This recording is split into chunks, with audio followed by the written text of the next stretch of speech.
آله وصحبه أجمعين. سبحانك لا علم لنا إلا ما علمتنا إنك أنت العليم الحكيم. وتب علينا إنك أنت التواب الرحيم. وسلم لنا في رفعنا مستقيما وهداية نصر. لا حول ولا قوة إلا بالله العلي العظيم. لا حول ولا قوة إلا بالله العلي العظيم.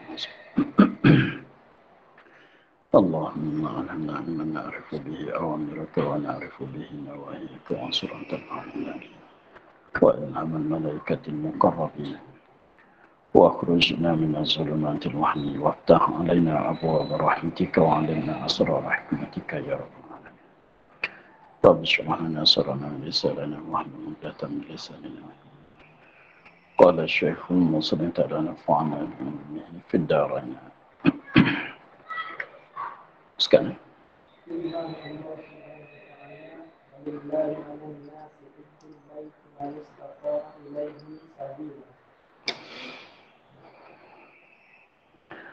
Firman Allah Ta'ala, walillahi 'alan nasi hijjul baiti man istata'a ilaihi sabila. Artinya, dan bagi Allah atas manusia itu menghajikan Baitillah. Mereka yang kuasa ia kepadanya akan jalan.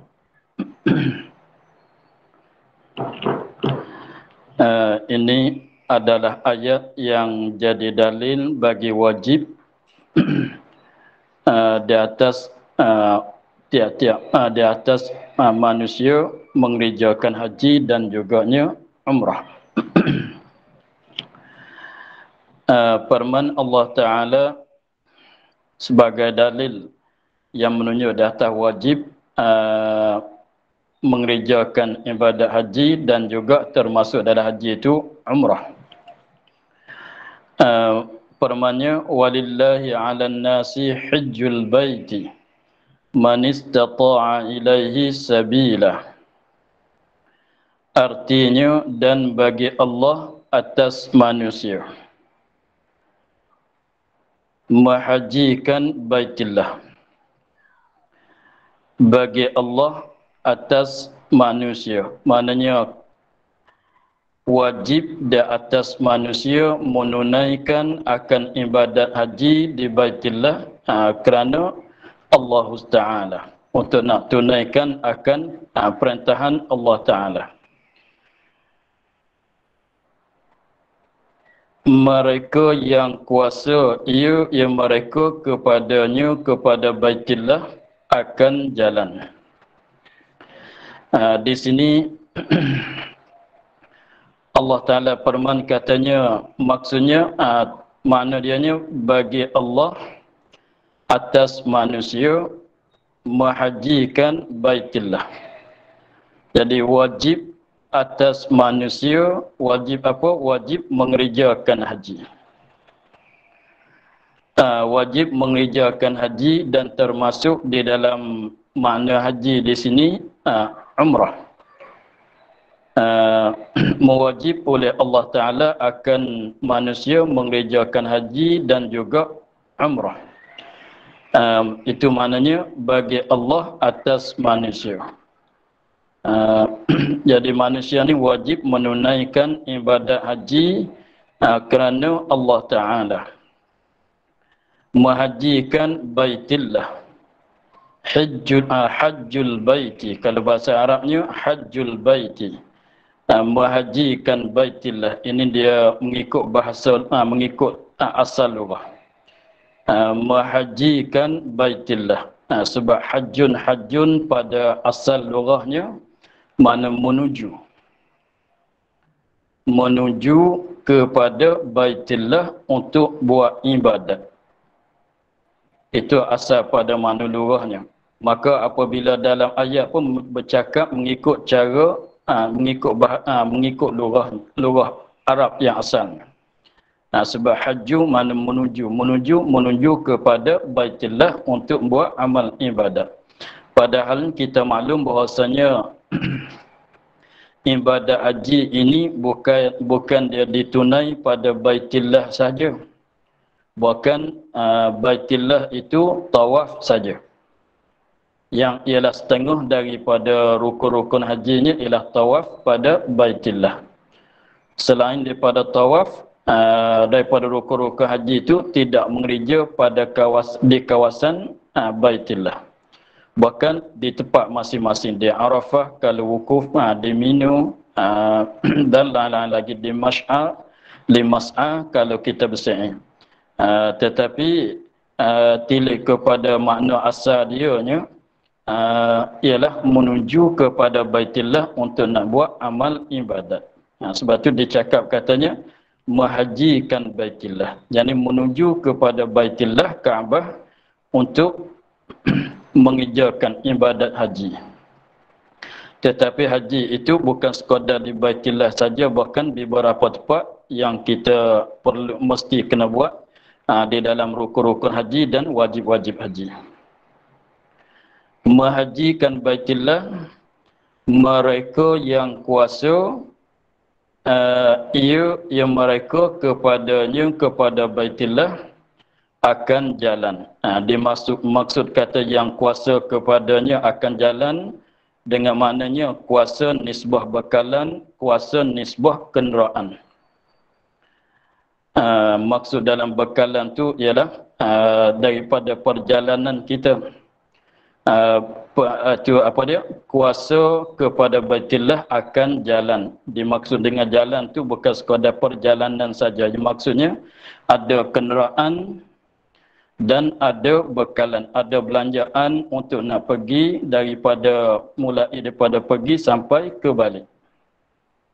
Pergi baliklah, mesti kena ada kenderaan, mesti kena ada bekalan. Maksud dengan kata bekalan tu ialah makanan dan sebagainya.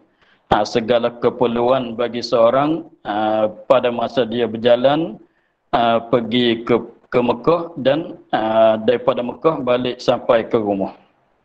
Dan mesti juga ada kenderaan.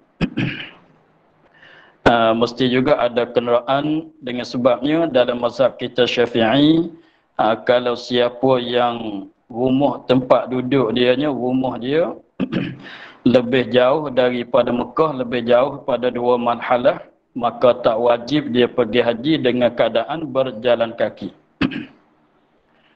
Dalam mazhab kita Syafi'i, kalau orang tu rumah dia, tempat kediaman dia jauh daripada Mekah, lebih jauh daripada 2 marhalah, mana 2 marhalah ke atas, maka tak wajib dia pergi haji dengan keadaan berjalan kaki.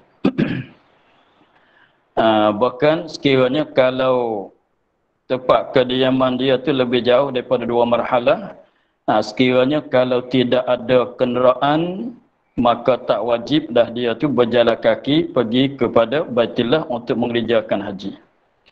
Tetapi kalau mereka yang tak begitu jauh sangat, maknanya di antara rumah dia sampai ke Baitillah, sampai ke Mekah tu tak lebih daripada 2 marhalah, tak lebih daripada 2 marhalah, mana 2 marhalah hingga kekurang, maka wajib dia tu sekiranya kalau dia kuasa berjalan kaki, maka wajiblah dia tu berjalan kaki kepada Mekah, kepada Baitillah untuk mengerjakan haji. Atas syaratnya kena ada bekalan belanjaan pada perjalanan dia pergi balik. Begitu. Jadi makna yang dimaksud di dalam ayat ini, haji itu diwajib atas manusia. Haji itu diwajib atas manusia yang mukallaf dan juga jin. Jin pun diwajib juga mengerjakan haji dan umrah. Ini mengikut kaul yang masyhur, mengikut pendapatan ulama yang masyhur bahasanya jin pun diwajibkan di atas mereka itu mengerjakan haji dan umrah juga. Sama dengan manusia. Habis tu kalau orang tanya kenapa kalau katanya jin tu diwajibkan haji juga mengikut kaul yang masyhur, tetapi dalam ayat dia katanya walillahi 'alan nas. Walillahi 'alan nas. Nas tu kalau kita terjemuh ialah manusia. Maka jawab oleh ulama yang mengatakan jin diwajibkan juga haji itu sebabnya walillahi 'alan nas, nas bukan ialah manusia, bukan manusia. Bukan manusia.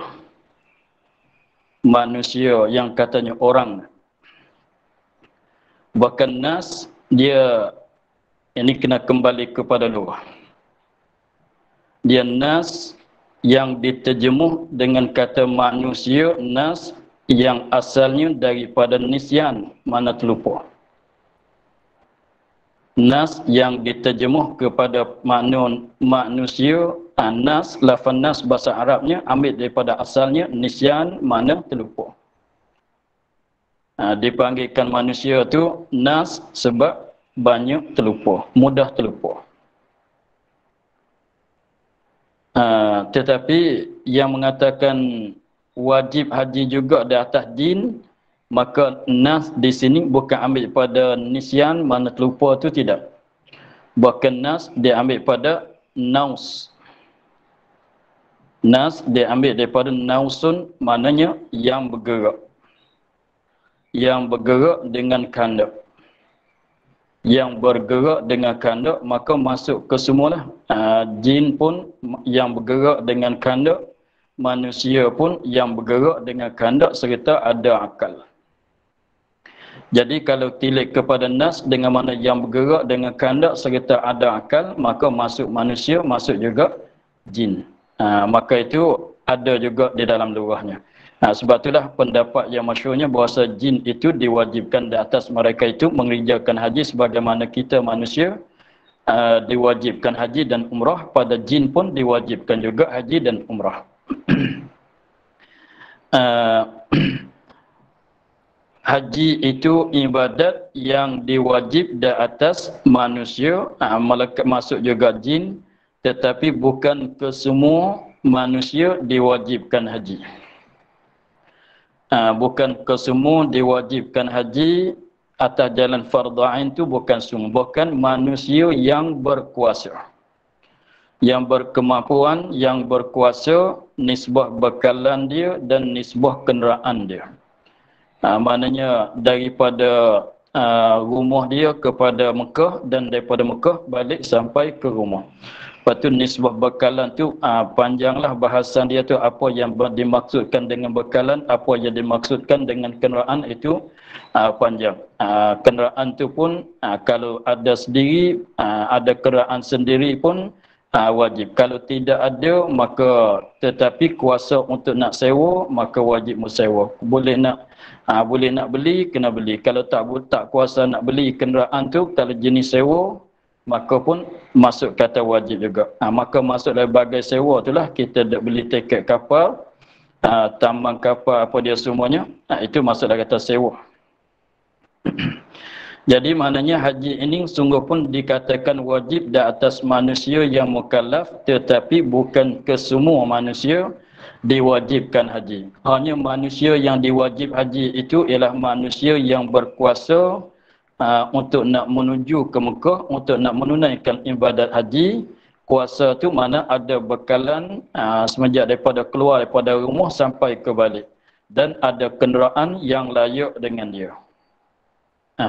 Maka apabila di situ dah jadi wajib di atas seorang manusia itu pergi ke Mekah untuk menunaikan haji dan umrah. Tetapi wajib haji ini wajib, dia panggil wajib alal muwassa'. Wajib atas jalan diluaskan. Maknanya apabila seorang itu tilik kepada harta dia, tilik kepada kesihatan badan dia masalan, maka dah masuk dalam orang yang kuasa, maka dah wajib. Tetapi apabila dah wajib, tak mesti dia terus pergi. Nak bertangguh-tangguh, tahun depan ke, tahun depan satu lagi, 5 tahun depan ke, boleh. Tak seperti sembahyang, tak seperti puasa bulan Ramadan. Masuk Ramadan mesti kena puasa dalam masa yang ditentukan. Masuk Ramadan mesti berpuasa. Tak boleh nak menangguh-nangguh, tak boleh. Adapun haji boleh nak menangguhkan. Dah wajib, nak pergi tahun ni pun boleh, tahun depan pun boleh. Itu syarat banyaklah. Lebih-lebih laginya pada masa sekarangnya ada kena tunggu apa dia masa dia kena tunggu apa dia tertib dia daftar tahun ni apa 10 tahun depan baru boleh pergi sebab manusianya ramai. Itu pun tidak ada masalah. Itulah tentang hukum wajib bagi haji. Dan sabda Nabi sallallahu alaihi wasallam, al-hajju wal umratu fariidatan la yadurruka bi ayyihima bada'ta. Al-hajju wal umratu, bermula haji dan umrah, fariidatani, fardu keduanya. Bermula haji dan umrah dua fardu. Maknanya kedua-dua itu difardu oleh Allah Ta'ala, diwajibkan oleh Allah Subhanahu Wa Ta'ala. Tiada, ini sarah katanya haji dah diwajibkan, umrah dah diwajibkan. Tetapi yang maksud di sininya nak cerita katanya tiada mudarat, tak mengapa. Tak mudarat, tak mengapa. Tiada mudaratkan dikau dengan barang mana daripada keduanya engkau mulakan. Jadi tidak mudarat, tak mengapa, tidak berdosa dengan barang mana, dengan yang mana daripada keduanya, daripada haji dan umrah engkau mulakan.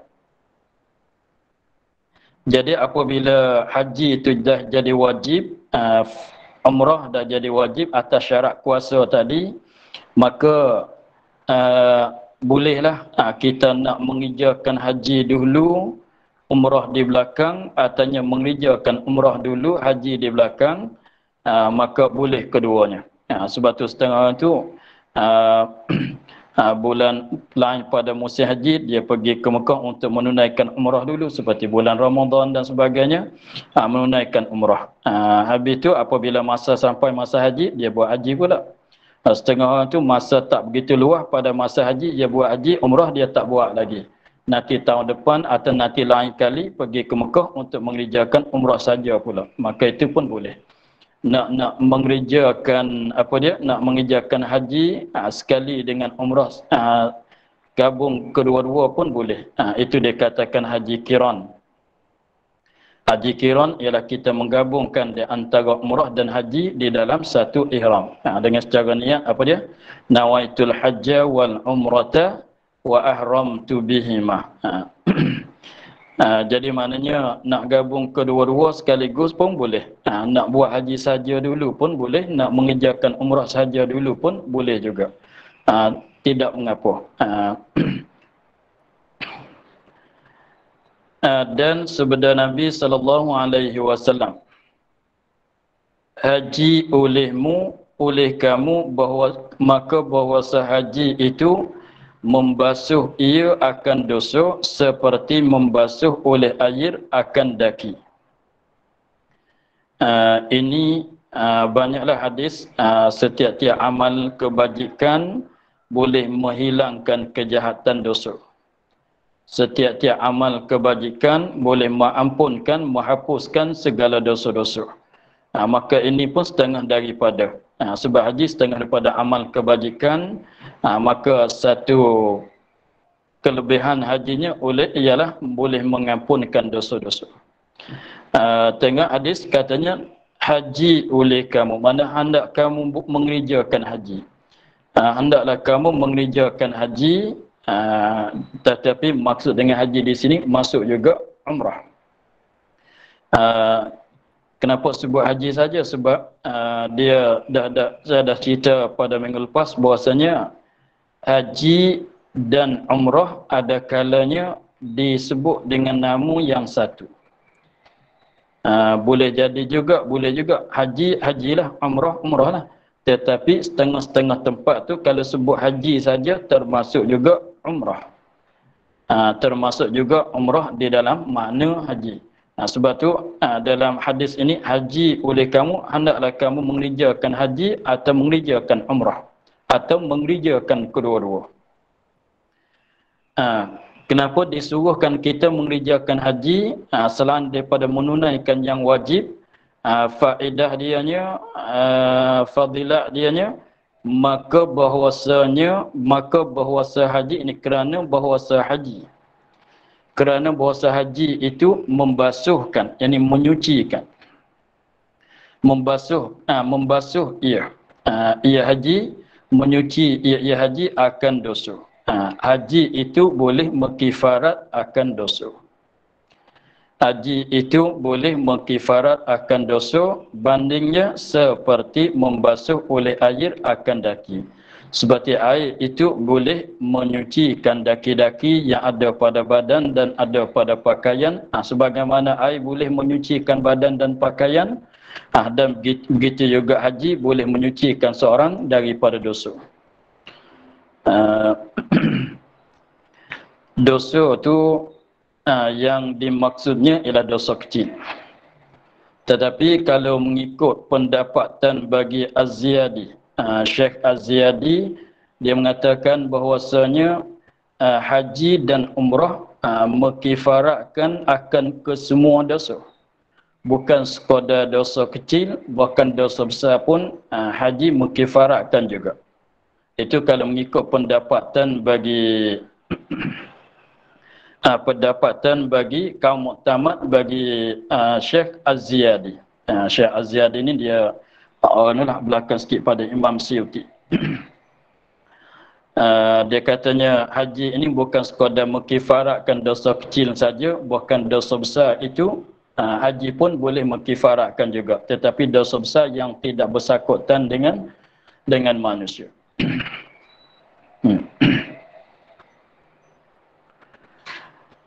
Itulah. Jadi haji dan umrah boleh mengkifaratkan dosa. Dosa tu atas jalan ittifaqnya ialah segala dosa kecil dikifarat oleh haji dan umrah. Kalau mengikut perkataan bagi Az-Ziyadi itu, bukan sekadar dosa kecil saja dikifaratkan dengan sebab mengerjakan haji, tetapi dosa besar pun bahkan dosa besar pun dikifaratkan juga. Tetapi atas syarat lagi akan datang. Syarat adalah syarat-syarat dia tu lagi akan datang, ada sebut, ada isyarat bahwasanya haji yang boleh mengkifaratkan dosa tu haji mana, itu nanti kita tengok lagi akan datang. Hanya sini kita tahu katanya dosa kecil itu boleh dikifarat oleh haji. Dan bersabda Rasulullah sallallahu alaihi wasallam, barang siapa datang ia mengerjakan haji. Barang siapa saja datang ke Mekah, datang ke Mekah, datang ia ke Mekah, mengerjakan haji, dia pergi ke Mekah dan juga dia mengerjakan ibadat haji dan masuk juga ibadat umrah. Hal keadaannya mengkanaki akan wajh Allah Ta'ala. Dia pergi buat haji itu tak lain tak bukan kerana tunai akan hak yang diwajib di atas dia oleh Allah Ta'ala. Maksudnya pergi buat haji itu kerana Allah Ta'ala, semata-mata ikhlas kerana Allah. Bukan buat haji itu untuk nak jalan-jalan ke masalah atau kerana lain-lain lagi, bukan semata-mata dia pergi buat haji itu untuk nak ibadat kepada Allah, berikhlas kepada Allah Subhanahu wa taala. Maka apa kebolehannya? Maka sungguhnya diampunkan baginya, bagi barang siapa tadi, akan barang yang yakni dosa, akan barang yang telah terdulu. Apa dia barang saat itu? Daripada dosa. Jadi dosa-dosa yang telah terdulu, mana dosa-dosa yang dilakukan sebelum pada dia mengerjakan umrah, mengerjakan haji dan umrah. Dan barang terkemudian, mana dosa-dosa yang selepas pada mengerjakan haji, dosa-dosa yang dilakukan selepas pada dia mengerjakan haji. Dan syafaat ia bagi mereka yang mendoa ia baginya. Dan juga orang mengerjakan haji yang berikhlas, dia boleh mensyafaatkan bagi orang yang mendoa ia, yang minta dia berdoa, yang mendoa ia, ia orang mengerja, barang siapa tadi baginya, bagi mereka. Maksudnya haji ini apabila ditunaikan haji itu dengan secara berikhlas, maka satu kelebihan dianya, orang yang mengerjakan haji dengan secara ikhlas tadi itu boleh mensyafaatkan akan yang lain daripada dosa, lebih-lebih laginya syafaat pada akhirat esok. Gitu. Jadi dua perkara yang disebut di sini, satunya haji boleh mengampunkan, boleh mengkifaratkan dosa, sama saja dosa itu yang telah dilakukan sebelum pada mengerjakan haji, itu mana dosa yang telah terdulu, dan dosa yang dilakukan selepas daripada dia mengerjakan haji. Apabila dia balik ke rumah ada melakukan dosa kecil, maka akan diampunkan juga. Dan juganya orang mengerjakan haji itu boleh mensyafaatkan akan orang lain. Itulah. Dan sabda Nabi SAW, barang siapa menunai ia akan nusuknya. Ini kata nusuk pula, ialah haji dan umrah. Barang siapa menunaikan akan nusuknya, akan ibadat hajinya, akan ibadat umrahnya, dan sejahtera manusia daripada lidahnya dan tangannya. Siapa-siapa menunaikan haji atau menunaikan umrah, dalam masa dia menunaikan haji dan umrah itu, manusia terselamat, tersejahtera daripada lidahnya dan daripada tangannya. Dimaksud tangan tu ialah kaki tangan dia lah, anggota luar. Maka diampun Allah Ta'ala, diampun Allah baginya akan barang yang telah terdulu, akan barang yang terdulu daripada dosanya, dan barang yang terkemudian. Ini yang katanya syarat-syarat dia. Syarat bagi ampun, syarat bagi keadaan haji itu boleh mengkifaratkan dosa. Syarat yang pertama kita boleh faham daripada hadis tadi bahwasanya haji yang nak dikafaratkan dosa itu haji yang ditunai dengan secara ikhlas kepada Allah Subhanahu wa taala. Dan juga syarat yang kedua yang disebut di hadis di sini, katanya sejahtera manusia daripada lidahnya dan tangannya. Maknanya sejahtera manusia, mana orang lain daripada dia tu tak selamat daripada lidahnya, mana daripada cakapannya. Maknanya orang lain tak dapat menyakiti, tak jadi susah hati dengan sebab cakapan dia. Dia tak kata ke orang, dia tak bohong ke orang, dia tak mengupat ke orang, dia tak tidaklah makna perkataan-perkataan yang menyebabkan orang itu terasa menyakiti, dan orang lain tak dapat lepas daripada kena menyakiti oleh kaki tangan dia. Dia tidak mengganggukan orang lain, dia tidak menyusahkan orang lain dengan tangan dia, dengan kaki tangan dia, dengan apa dia? Dengan cakapannya. Itu maksudnya sejahtera manusia daripada lidahnya dan tangannya. Mana orang lain tak dapat menyakiti, tak buat menyakiti kepada orang lain, tak buat menyusah kepada orang lain dengan cakapan dia, dengan perbuatan dia. Itu maksudnya.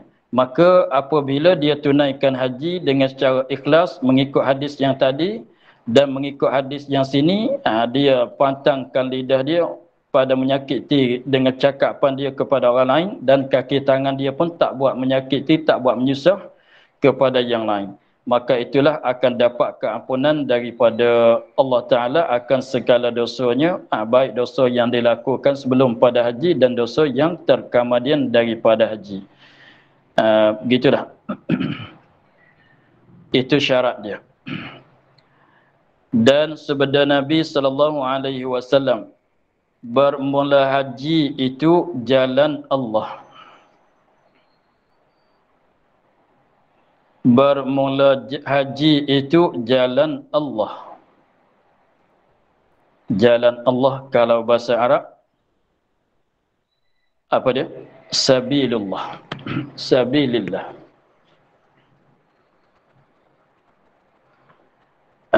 Kalau bahasa Arab tu ialah sabilillah.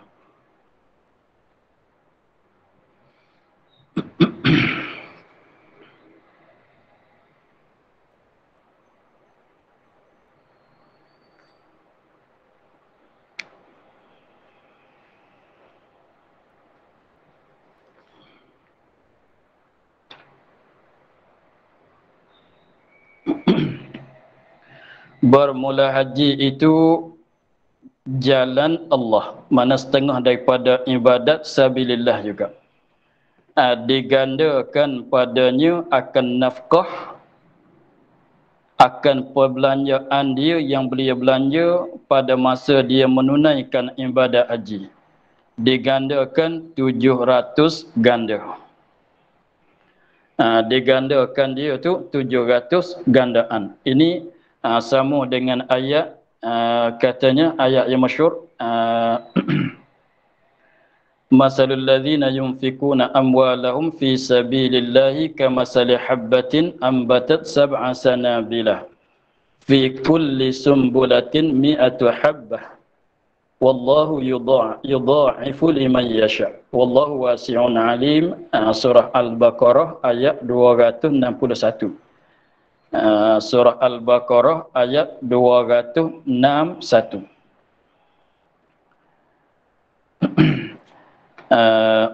Sebab dalam ayat ni dia katanya masalul ladzina yunfikuna amwalahum, perbandingan orang-orang yang menginfakkan akan harta mereka itu fi sabilillah, pada jalanan Allah. Pada jalanan Allah, maka setengah daripada sabilillah menafkahkan, menginfakkan harta dia pada sabilillah. Setengah daripada sabilillah itu ialah mengerjakan haji. Jadi dia menggunakan harta dia, membelanjakan harta dia untuk bekalan tadi, untuk kenderaan tadi. Dia menghabiskan, membelanjakan harta dia pada bekalan dan pada kenderaan untuk pergi haji. Maka itu pun masuk daripada dia membelanja, menginfakkan harta dia pada sabilillah juga. Maka apabila siapa-siapa saja menginfakkan harta dia pada jalan Allah, maka setiap-tiap satu nafkahan dianya akan digandakan sampai 700 gandaan. Sama dengan ayat tadilah, sebab katanya masalul ladzina yunfikuna amwalahum fi sabilillah. Maka di sini pun Nabi ada sebenar katanya bermula haji itu sabilillah. Haji pun masuk daripada bagai sabilillah juga. Maka setiap-tiap nafkah yang setiap-tiap harta yang diinfakkan pada sabilillah digandakan sampai 700 gandaan. Itu paling kurang boleh jadi nak ganda lebih banyak pada tu lagi, sebab dalam ayat kata wallahu yudha'ifu liman yasha'. Wallahu yudha'ifu liman yasha', dan Allah Ta'ala tu mengganda-gandakan amalan bagi mereka yang kehendak, walaupun boleh jadi lebih pada 700 tu pun boleh jadi lagi. Maka sebab itulah katanya Nabi kata al-hajju sabilullahi. Mana haji itu masuk dalam bagai sabilillah juga. Maka setiap-tiap harta yang diinfakkan pada sabilillah digandakan sampai 700 gandaan. Mengikut ayat tadi, maka munasabahlah ayat ni betul lah dengan ayat tu, hadis di sini sama dengan ayat yang tadi. Digandakan padanya pada haji itu akan nafkah, digandakan padanya pada sabilillah, pada jalan Allah, akan nafkahnya, akan perbelanjaan dia 700 ganda. Inilah menunjuk katanya sabilillah di dalam ayat tadi, masalul ladzina yunfikuna amwalahum fi sabilillah. Maksud dengan sabilillah tu mana jalan Allah. Bukan maksudnya perang sabilillah saja tu pun, bukan maksudnya perang sabilillah saja. Perang sabilillah pun setengah daripada sabilillah juga. Kita bersedekah, kita menggunakan harta kita untuk nafkah, belanjakan harta kita untuk nak jadi bekalan dan kenderaan untuk haji, itu pun masuklah infak fi sabilillah. Sepatut digandakan kepada sehingga 700 gandaan. Dan bermula satu umrah kepada satu umrah. Kafarah bagi barang antara keduanya.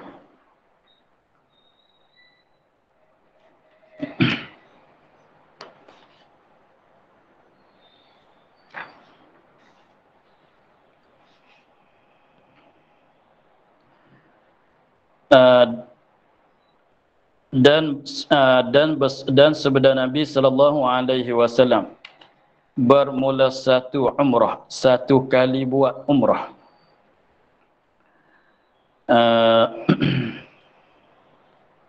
Dia umrah, boleh baca umrah, boleh baca umurah.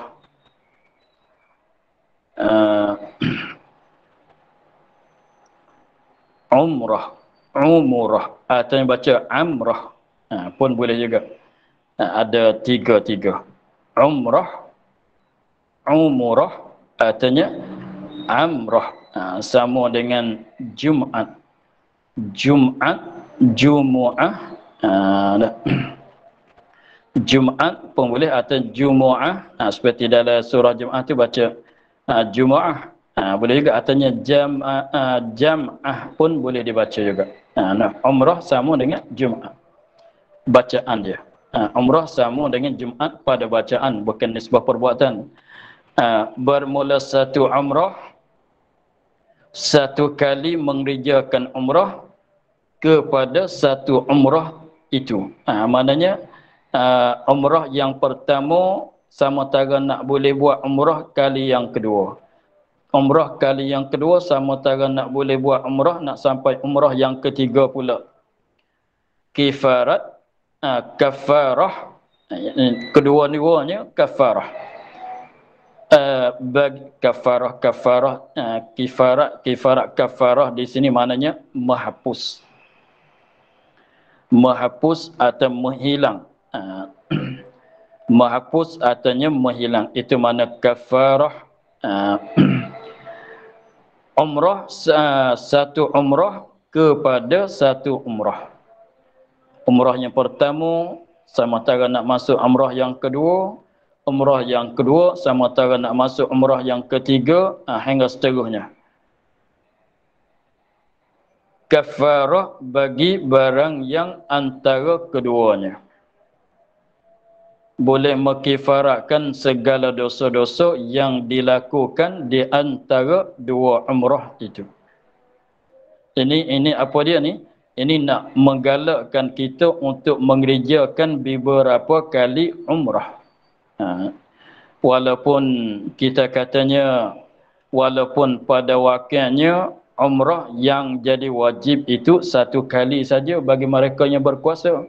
Tetapi untuk nak menggemarkan kita mengerjakan beberapa kali umrah, lalu tu digemarkan dengan secara kita umrah kepada satu umrah itu, antara dua-dua umrah itu sekiranya dilakukan dosa kecil, maka dosa kecil itu diampun oleh kedua-dua umrah itu tadi.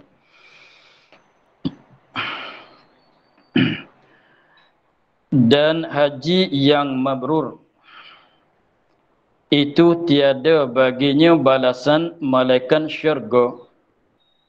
Haji yang mabrur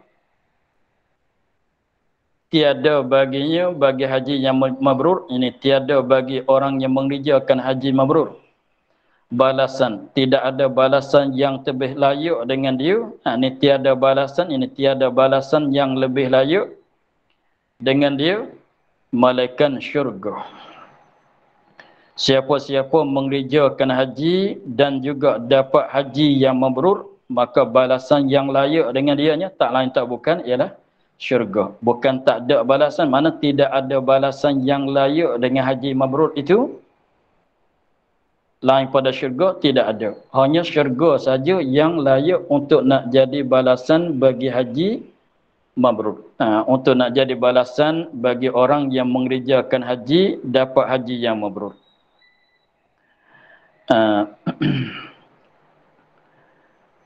Kata Imam Nawawi radhiyallahu anhu, kata Imam Nawawi di dalam Riyadhus Salihin, dalam kitab dia Riyadhus Salihin, haji yang mabrur itu yang tiada diperbuat oleh ampunannya di dalamnya akan maksiat. Itu dimaksudkan katanya haji mabrur. Katanya haji, kalau haji mabrur balasannya ialah syurga. Balasan yang layak dengan haji mabrur tu ialah syurga. Macam mana haji yang mabrur? Maka kata Imam Nawawi, katanya haji mabrurnya, nak tahu kata haji tu mabrur ke tidak, tengok begini, iaitu yang tiada ni, haji yang tiada diperbuat oleh ampunnya haji. Mana orang yang mengerjakan haji di dalamnya, dalam haji, dalam masa dia mengerjakan haji semenjak awal sampai ke akhir, sampai ke sudah, tak mengerja, tidak membuat, akan maksiat. Akan maksiat yang besar atau maksiat yang kecil. Mana dosa besar, dosa kecil, tak mengerjakan semuanya. Jadi maksudnya pendapatan bagi Imam Nawawi, katanya maksud dengan haji mabrur itu ialah pada masa dia seorang yang hendak dapat haji mabrur itu pada masa dia mengerjakan haji. Semenjak daripada ihram dengan haji sampai ke mulatar pada hari yang terakhir. Semenjak daripada dia ihram dengan haji sampai ke dia mulatar pada hari yang terakhir, dia tak pernah buat maksiat dalam masa haji itu, baik dosa besar, baik dosa kecil. Maka orang itu haji dia tu ialah haji yang mabrur. Itu tanda dia. Maknanya siapa-siapa yang sebaliknya, maknanya siapa-siapa yang mengerja dalam masa dia mengerjakan haji, ada mengerjakan dosa, ada lakukan dosa, ada lakukan maksiat, maka tak dapatlah dia tu haji yang mabrur. Tak dapatlah haji yang mabrur. Bukan arti katanya tidak sah, bukan maksud katanya tak dapat haji mabrur, tidak sah. Haji itu kalau tidak mengerjakan perkara yang membatalkan haji, memanglah haji itu sah. Tetapi fadilat balasan yang besar seperti kata tadi ialah balasan syurga dengan sebab haji yang tidak mabrur itu tak dapat. Habis tu katanya kalau begitu tak boleh masuk syurga. Boleh, tetapi nak masuk dengan jaksa haji yang mabrur tak dapatlah dia. Kalau nak masuk pun dengan jaksa yang lain lagi lah, dengan ibadat yang lain lagi lah. Tetapi kalau dapat haji mabrur, maka balasan dianya ialah syurga. Balasannya ialah syurga. Cukup dengan yang ni dah. Ini tak kira katanya dia semayang tak tinggal lagi, dia puasa tak tinggal lagi. Itu maknanya lebih aula lagi lah. Tetapi kalau seorang itu dapat haji yang mabrur, maka balasan dia ialah syurga. Sekiranya kalau haji dia tu tak dapat mabrur, maka kalau tidak ada perkara yang membatalkan haji, memanglah haji dia tu sah. Lagi pulanya fadilat dia tu tidak besar sangat. Kelebihan haji itu tak jadi besar sangat. Tapi jangan terlupa tadi, haji itu dan umrah itu boleh mengkifaratkan dosa. Boleh mengkifaratkan dosa. Sekiranya kalau siapa dalam masa haji itu melakukan dosa pada masa haji, maka haji itu boleh mengkifarat. Cumanya dapat peringkat mabrur tu tak dapat. Maksudnya begitu. Dapat peringkat haji dia salah kata haji yang mabrur tu haji yang nilaian yang tinggi. Haji yang nilaian yang tinggi, dengan dia saja tu ada hak nak dapat masuk syurga dah. Tak kira dengan amalan lain lagi. Dengan dia saja tu pun dah ada layakkan untuk nak masuk syurga dah. Tak payah kira himpun-himpun dengan amalan, campur-campur dengan amalan, yang lain lagi tu tak payah itu dah. Dengan ini sekarang pun ada hak nak masuk syurga dah. Itu haji yang mabrur. Adapun kalau seorang itu ada buatkan dosa kecil ke masalan dalam masa dia mengerjakan haji, maka tak dapat haji mabrur. Tetapi dapat pahala tak? Dapat juga kalau dia ikhlas. Begitu. Dan dia ampunkan dosa ke tidak? Dia ampunkan juga kalau dia ikhlas dan tak menyakitikan orang lain dengan kaki tangan mulut dia. Dia ampunkan dosa juga. Cumanya keluputan peringkat mabrur saja. Begitulah maksudnya. Ini pendapatan bagi Imam Nawawi bahawa haji mabrur ialah tanda dianya nak tahu kata haji itu mabrur ke tidak, dia sendirilah dia tahu. Orang lain tak boleh tahu. Orang lain tak boleh tahu, dia sendiri dia tahu kata haji yang dia mengerjakan itu adakah haji mabrur ke tidak. Sebabnya tanda dianya dalam masa haji itu dia ada mengerjakan maksiat ke tidak. Kalau kosong, kalau tidak ada mengerjakan maksiat dalam masa haji, maka ialah haji itu haji yang mabrur. Kalau ada dosa, walaupun dosa kecil sekalipun, maka tak dapat peringkat mabrur. Itu pendapatan bagi Imam Nawawi. Tapi ada satu kaum lagi yang katanya maksud dengan haji yang mabrur ialah haji yang diterimai oleh Allah Subhanahu wa taala. Al-hajjul mabrur ialah al-hajjul maqbul. Ini mengikut satu kaum lagi, satu pendapat lagi, dia katanya haji mabrur ialah haji yang diterimai oleh Allah Subhanahu wa taala.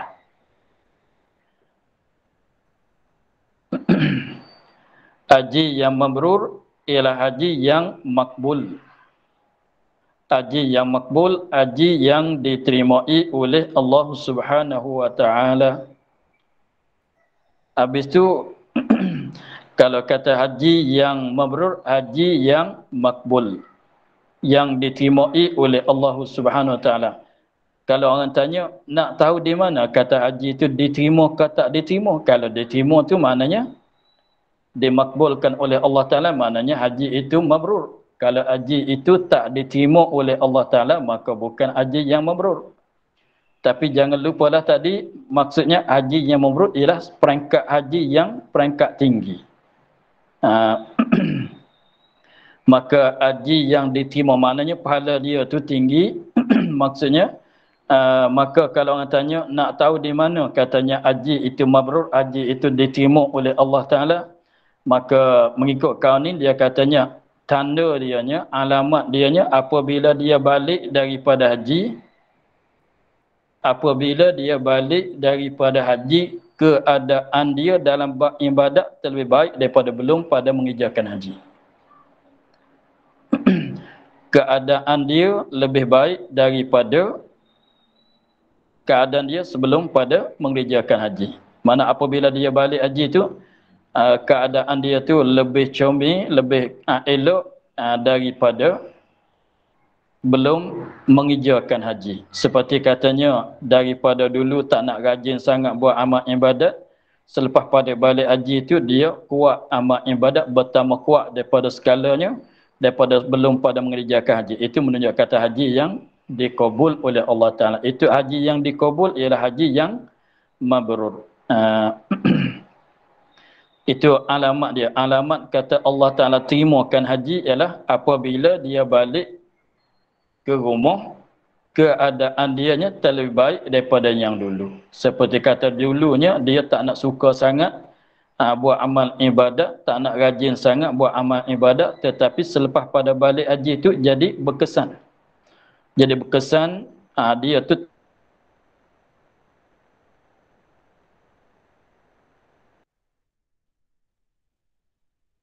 lebih rajin,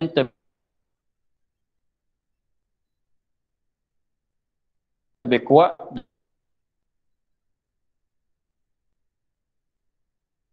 daripada skala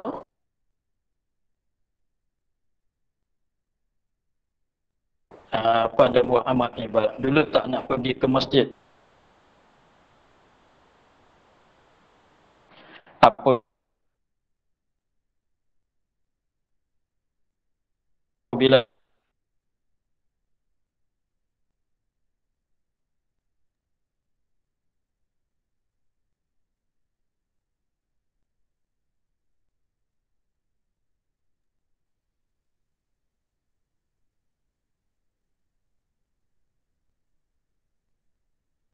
kita mengikut Imam Nawawi, mengikut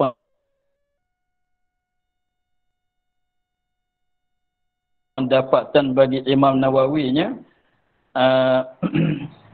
dia haji yang mabrur. Haji yang mabrur ialah haji yang pada masa mengerjakan haji itu tidak mengerjakan maksiat.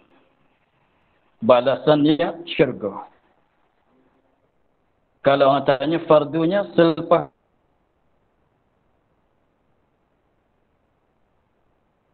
pun, maksudnya haji yang tidak mengerjakan maksiat dalam masa haji saja. Lepas pada haji, boleh jadi dia mengerjakan maksiat juga. Maka macam mana nak masuk syurga? Selepas pada haji dia sudah dapat haji mabrur. Balasan dianya yang layak dengan dia ialah syurga. Tetapi selepas pada mengerjakan haji, balik ke rumah, duduk ke kampung, ada mengerjakan maksiat, lebih-lebih lagi maksiat yang dosa besar pula. Ada jalan ke nak masuk syurga? Maka jawab setengah ulama katanya, balasan bagi orang yang mengerjakan haji yang mabrur ialah haji yang syurga. Itu balasan dia ialah syurga. Maka sekiranya selepas pada dia balik buat haji itu, dia ada melakukan maksiat, berbagai-bagai maksiat, maka dekat-dekat nak mati itu, artinya selepas pada dia mengerjakan maksiat itu, Allah Ta'ala taufik kepada dia untuk bertaubat. Kalau maksudnya apabila seorang itu dapat haji mabrur, balasan yang layak dianya ialah syurga. Mengikut Imam Nawawi, dhabit tanda kata haji mabrur tu mengikut Imam Nawawi, tak buat maksiat dalam masa haji. Selepas pada buat haji ada melakukan maksiat lagi, maka macam mana nak masuk syurga dalam keadaan buat maksiat? Maka jawab katanya, Allah Ta'ala akan beri taufik kepada dia untuk bertaubat daripada dosa itu sebelum nak mati. Maknanya dia tak mati dalam keadaan berdosa. Apabila seorang itu mati dalam keadaan tak berdosa, syurgalah dia. Begitu yang maksudnya. Tetapi kalau mengikut kaul yang satu lagi, kata haji mabrur, haji yang makbul. Haji makbul maknanya dia tu lebih baik daripada keadaan dia belum pada mengerjakan haji. Begitulah uraian tentang haji yang mabrur. Ingat katanya haji yang mabrur itu ialah balasannya yang layaknya ialah syurga. Maka pentaan dia, dhabit dianya, dua kaum, ada dua pendapat tentang menghuraikan, mentafsirkan makna haji yang mabrur. Seperti yang dinyatakan tadi. Itu ada. Dan kata kil, iaitulah yang makbul. Dan kata kil, yakni kata setengah ulama, iaitulah haji yang mabrur. Yang makbul, ini haji yang diterima oleh Allah.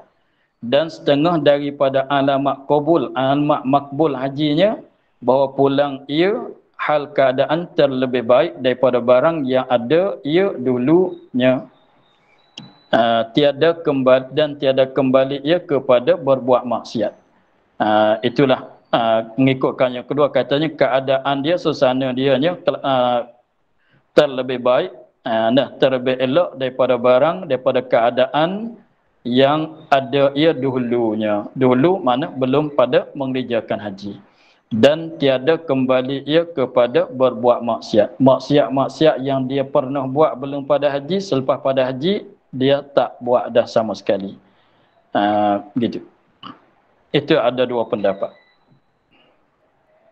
Habis di situ kita akhir dengan katanya, dan sabda Rasulullah sallallahu alaihi wasallam, haji barang siapa hajikan ini rumah, yakni Baitillah, maka tiada rafas dan tiada yakni tiada mendatangkan dengan jima' dan umpamanya. Wallahu a'lam, walhamdulillah rabbil alamin. A'udzubillahi minasyaitonir rajim. Bismillahirrahmanirrahim. Alhamdulillah rabbil alamin, wassalatu wassalamu ala asyrafil anbiya'i wal mursalin wa ala alihi wa sahbihi ajma'in. Allahumma